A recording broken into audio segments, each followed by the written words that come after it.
תקשיבו לזה, זה נשמע כמו סיפור מזמן אחר, במקום אחר, אבל בניגוד למה שכולנו נוהגים לחשוב, יש קבוצה לא קטנה של צעירים תל אביבים שחולמים להקים עיר חדשה בישראל בשם נוח, ליד אופקים, רק שיתנו להם. בן תופור, שלום. היי שרון. ספר לנו ב-30 שניות על התוכנית שלכם קודם. אנחנו מתכננים להקים עיר חדשה בישראל בשם נוח, חן השם. והמטרה שלנו זה מלבד לעזור לדור הצעיר, גם לעזור למשק הישראלי וגם לפתח את הפריפריה בדרום. ואתם קבוצה של כמה חבר'ה עד עכשיו? אנחנו קבוצה של 8 אנשים, סטודנטים באוניברסיטת תל אביב, אבל מאחורינו כבר עומדים מאות אנשים, מאוחדים במטרה אחת ואמונה משותפת, להקים את העיר הזאת, העיר בשם נוח. אתה בטח זוכר שנוח היה גם צדיק וגם תמים. יכול להיות שגם אתם ככה לוקים באיזושהי תמימות חיננית שאתם מדברים פה על הקמת עיר, כאילו שכל הבירוקרטיה תתבטל ותתקפל. אנחנו יודעים שזה לא עניין פשוט, אבל אנחנו מאמינים שהרקע הנוכחי, אני חושב שהדור הצעיר הוא בשל לקחת את עצמו לידיים, ולא רק למחות, אלא לקדם פתרון ממשי ולהגשים אותו. ואתה טוען שיש, בניגוד למה שנהוג לחשוב, כמו שאמרתי, לא מעט צעירים שמוכנים ורוצים לגור ליד אופקים, ולא חולמים בהכרח על דירה ברוטשילד. זה נכון, אבל הרקע לעובדה הזאת זה רקע תרבותי בעיקר, אבל ברקע שהתנאים יהיו טובים, שהדרום יהיה, נצליח להביא תעסוקה, ושנצליח להביא את היכולות תחבורתיות טובות. וברגע שיהיה תדמית טובה יותר לדרום, אנחנו מאמינים שיכולה להיות שינוי אמיתי במציאות הישראלית, ולבטן לבזר את מרכז הכובד בין מרכז הארץ לבין הדרום. תגיד, לפי התוכנית, כמה תעלה דירה שם בעיר הסמוכה לאופקים שלכם?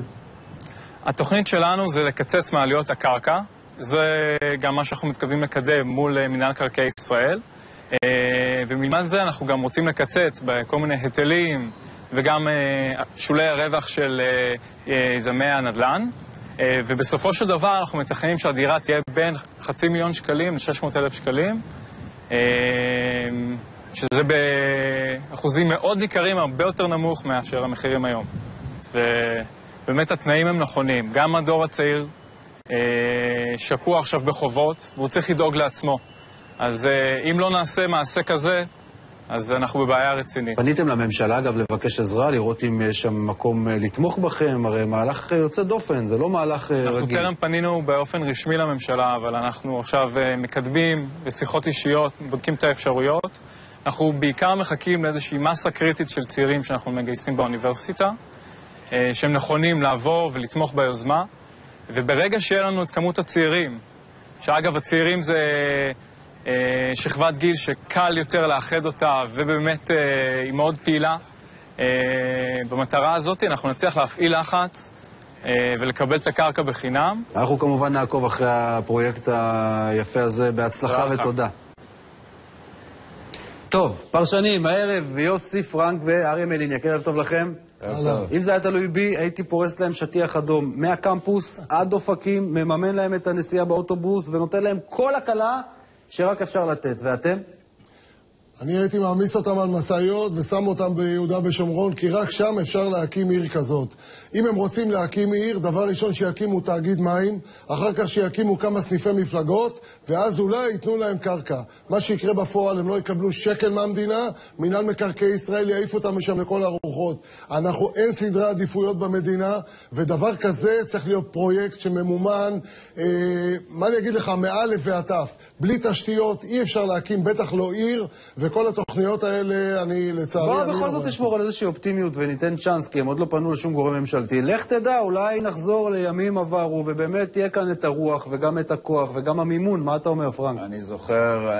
אני זוכר את הפרסום הראשון שנתנו כאן למחאת הקוטג'. אתה זוכר את היום הזה? כולם צחקו, ותראה לאן זה הגיע. זה אומנם דאח, אומנם הפסידו בגדול, אבל בשנה הראשונה, וכאן יש פה משהו שהוא באמת, אם יצליחו לשנות איזושהי תפיסה, אבל העיקר, אני לא כל כך מסכים עם אריה במקרה הזה, מכיוון שהעיקר זה תעסוקה. יש אינטרס עליון למדינה לתת להם את כל הכלים להיות שם, ולהביא עוד חברים שלהם שהתיישבו שם. סופר עליון, סופר עליון. השאלה אם יהיו אנשים עם אומץ ואולי חבל שהפאנל הזה שראיינו קודם לא עונה על דברים כאלה. אגב, הפאנל הזה, כותב יוסי סודרי, כמה שהם חמודים לפני הבחירות, נראה אותם אחרי. אבל זה בדיוק. והראל כותב שהח"כים באולפן באו למצוא אשמים או פתרונות למחירי המים. טוב, אנחנו כמובן נחזור אליכם עוד מעט, יש לנו עוד הרבה עניינים, כבר באים אליכם לעניין הבא.